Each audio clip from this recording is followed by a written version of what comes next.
I created a little Django application that is now running on localhost on port 8000.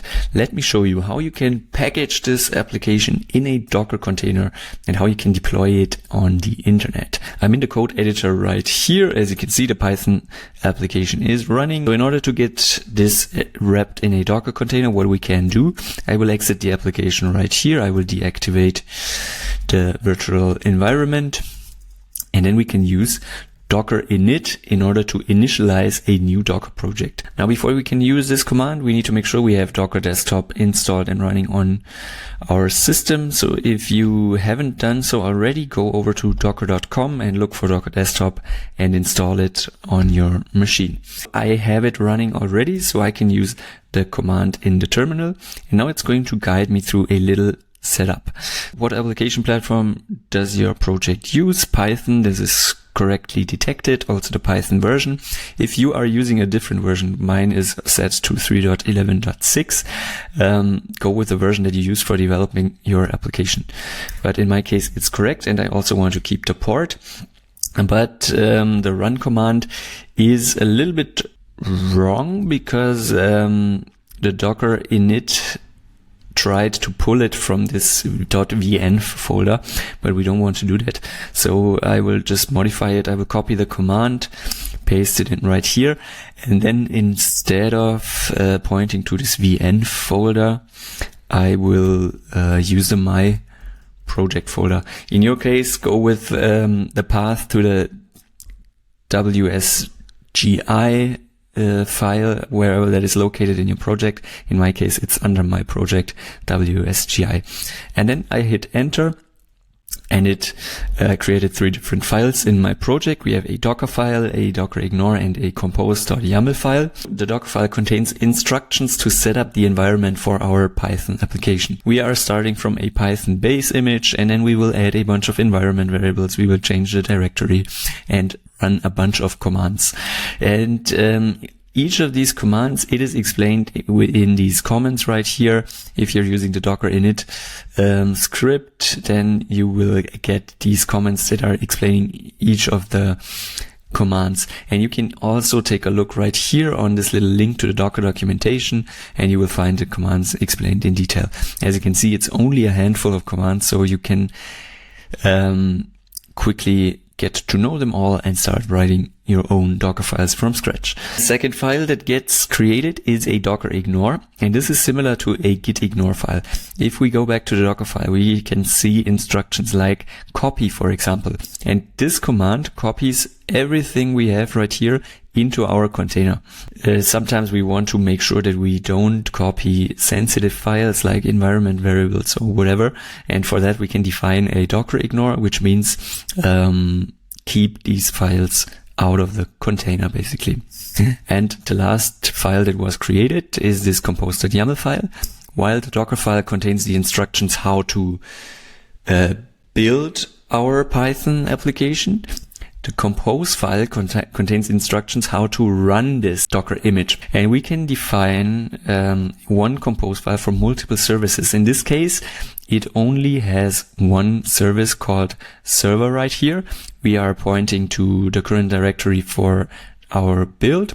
And we will basically map port 8000 of the container to 8000 on our host. In order to test all that, we can just run docker compose up, and this will build the Docker image and then run it according to the configuration that you added right here. As you can see, in my case, it happened pretty quickly because I already built this before, so it doesn't need to go through the build step again. But in your case, if you haven't built it already, you need to wait a minute or two for the build to finish before the application is running. And if you see logs like this, which say starting Canicorn listening at 0008,000, and we can head over to localhost 8000 and have a look, and our application is up and running. So how can we deploy all of that? first thing that we will do is we will add all of this, give it a commit message that makes sense. I will commit these changes to the repository, and then I will upload them to GitHub. And in order to deploy this, we will make use of a service called Sliplane. And Sliplane is a platform for hosting containerized applications. And once we wrapped our application in a Docker container, we can simply deploy it on Sliplane. So I will log in with my GitHub account. Then I create a new project and I name this one Django, but you can of course give it a name of your choice. And inside of the project, I will click on deploy service, and then I need to create a new server. So let's just name the server demo right here. Again, you can choose a name of your choice. I will create this paid server. And one neat thing about Sliplane is that you can deploy as many services as your server can handle. So basically, if at some point in time you want to also deploy a Postgres database there, you can simply select the same server and deploy a Postgres database with your Django server. I will click on add service right here on the right, and then I will choose repository as a source for our deployment. Then I will go to select repository, and my GitHub repository is called Django demo.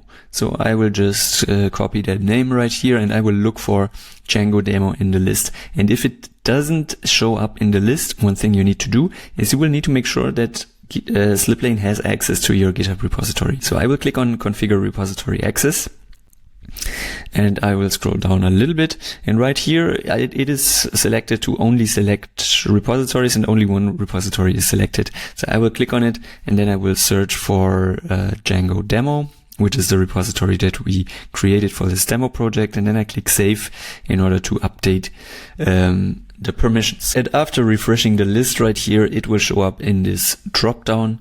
I can select the repository, and then I can change a bunch of additional configuration. We can set a branch, a path to the Docker file, etc.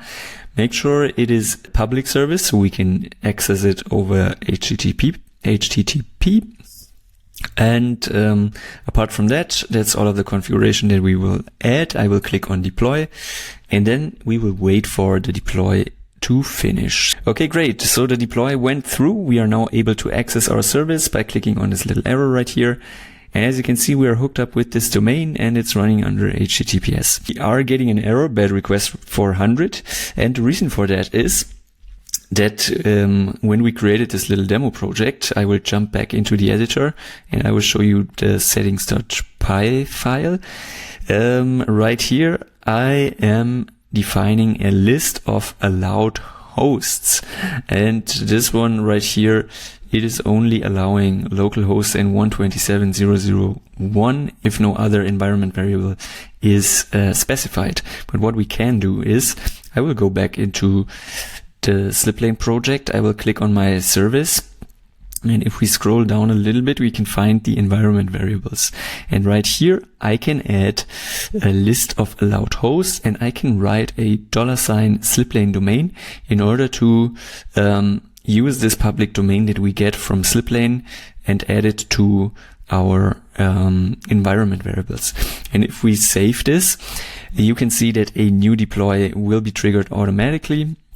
So let's quickly wait for that to finish and see if we can access our application through this public domain. The deploy was successful.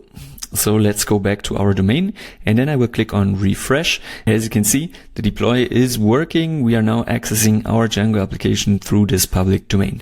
So that's it for this tutorial. If you did like the video, give it a thumbs up, like, comment, subscribe, and I see you next time.